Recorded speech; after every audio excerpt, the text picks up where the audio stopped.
Praise Jesus, everybody. Welcome back to Car Chat. Come, let's chat a little bit as I drive. I want to share my experience with the mechanics or with the car shop. So previously, I used to give my car to one of my brothers whenever there was any problem or issue it was having. So I have no knowledge of what goes on. All I know is that if the car makes a little noise that is unusual, if there's any shakiness, I call one of my brothers and he takes care of it for me.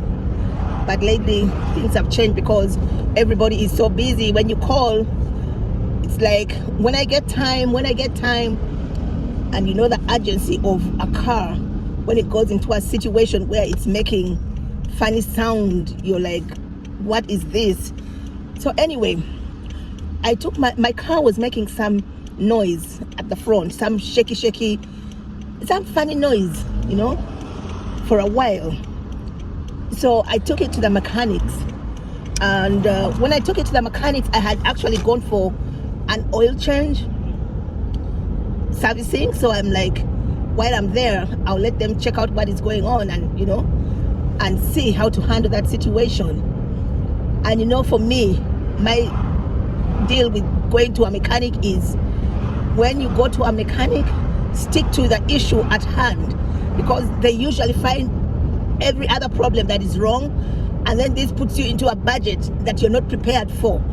So me, when I go to the mechanic, I will say, let's say like I went for an oil change, I will say, I'm here for an oil change. You might find A, B, C going on. I would like to know about it, but I don't want you to tackle it right now. We'll tackle that whenever I'm ready for it, because you know they can throw at you a bill, you know, a bill, and tell you we had to take care of this also. And when I'm not ready for that, I'm not ready for that. I don't want to be pushed into something that I'm not prepared for. So anyway, I go for my oil change. When they do that, I ask the mechanic, I tell him what's going on. He checks, and then he explains to me something to do with something going on there at the front that is making the tires shake and rubbing onto the tires, and I have to take care of it, because if not, it was wearing out my front tires, both my front tires. So I'm like, okay, how much would that cost? He tells me how much getting the parts are, and then he tells me, you know, the cost of the parts and the cost of the labor. And so I'm like, oh, okay. Then I'm like, so what will happen? Am I safe for right now? You know, since it's making that shaky business there. And he's like, yeah, you are safe for right now, but make sure you take care of it. I said, okay. I said, when I'm ready, I'll come back. So we left it at that. So I continued with my shakiness until about a few days ago, when my shakiness was becoming weird. Incidentally, what happened also at the same time, the oil signal came on, and I'm like, why would the oil signal come on when I have just had an oil change? I have just had my car serviced, you know. Let me go back to the mechanic and tell them about the oil, find out why. Do I have a leak or something? This is a lot of work, because remember I told you that I used to have my brothers but now everybody's so busy. But anyway, these are things that are good to know. Once you have a vehicle, it's really good to know certain things. So I'm like, so how can I have just gotten done an oil change, and now I'm already getting that signal to add oil or something, whatever that is? So I get in the car, drive back to the mechanics, and when I go, I find a different guy, and these guys are Jamaicans. I love these guys. They are very, very hardworking. They are good workers, and when they're doing their job, they put their whole heart at whatever it is they're taking care of. I really love dealing with them. So anyway, so I go and I find a different one this time. The other one that I had talked about wasn't there. So I tell him, oh, I was going to take a wrong turn. So I tell him about the oil, and he looks, he says, you just had your oil, you know, he checks, they know how to check the date, I don't know, whatever that is. You just had your oil change, but I think the issue is they might not have filled it right, so let me just fill it. Let me fill it up. So he fills it up. So while he's doing that, I tell him about the situation. I didn't inform him that I had already talked to his colleague the other time, because I was thinking, okay, this might now be something else. And I was also hoping that this something else had maybe to do with the oil not being enough. Anyway, something to do with the oil, so that the cost is not that much. So I told him about what was going on. So, oh, wait. Sorry. So when I told him what was going on, he said, oh, wait, I'm just getting my parking spot over here. Oh my goodness, this car chat, I've reached a spot, my place where I'm heading to for finishing. But let me first tell you. Anyway, so when I tell him what was going on, I told him about the shakiness. He puts the car up. You know how they ramp the car up there in the shop. So he puts it up, says, let me check it out and see what's going on. So he checks it out. Then he tells me the same thing that this guy had already told me. He tells me the exact same thing. He says, okay, so these parts here, your tire, rubbing against your tires and all that, we have to take care of it, and it's on both sides. And the same exact thing.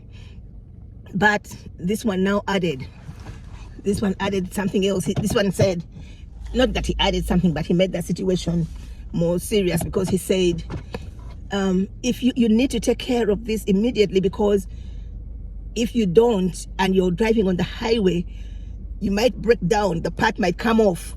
I said, what? He said, yeah, you have to be, this is an urgent situation, you have to take care of it right away. And I'm here, I'm thinking, first, wait a minute, the other guy told me that, I have to take care of it, but it's not that, it's not that urgent. I mean, I can still survive on the road. So I'm thinking, now what is this? So I said, yeah, you have to, because, your car will, otherwise your tires, it will break down and all that. Now there. And to me, my car is not a luxury. It's a necessity. I'm in the car all the time. You're going to work, I'm making my runs with my daughter. Everything I do, I spend a lot of time in the car. So now I am thinking, and now what is my mind telling me? My mind is telling me, even from here to wherever you're going, the car can break down.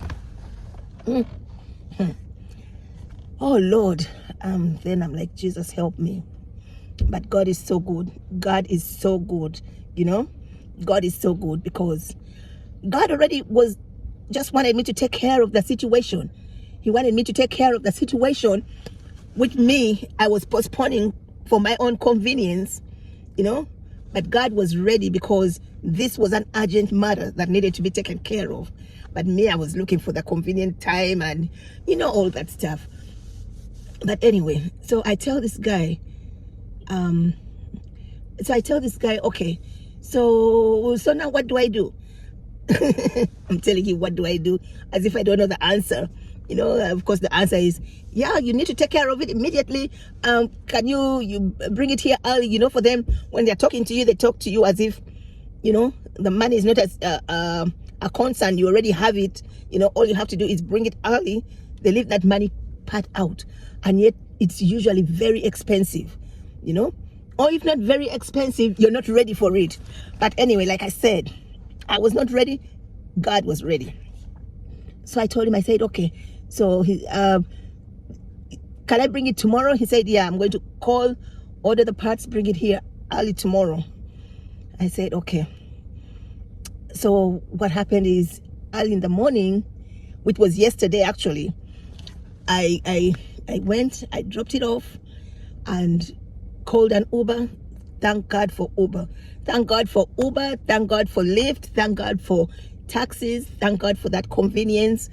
And I'm going to do my next car chat. I want to do a video on those modes of transport. But anyway, so I call my Uber, I go back home, relax a little bit, then I get a call and my car is ready for pickup. So I call another Uber to drop me, and so I go. No, before that, so when the guy calls, oh, my car is ready. actually, no, the first call I got from the mechanics was the guy, another guy at the mechanics, telling me that the car was worked on, but they found also this other situation, and so it's going to be this other amount. I said, what? I said, no. What are you talking about? You told me it was this amount. You told me the parts that you're going to get, the cost, and that is what I'm ready for. What do you mean now telling me?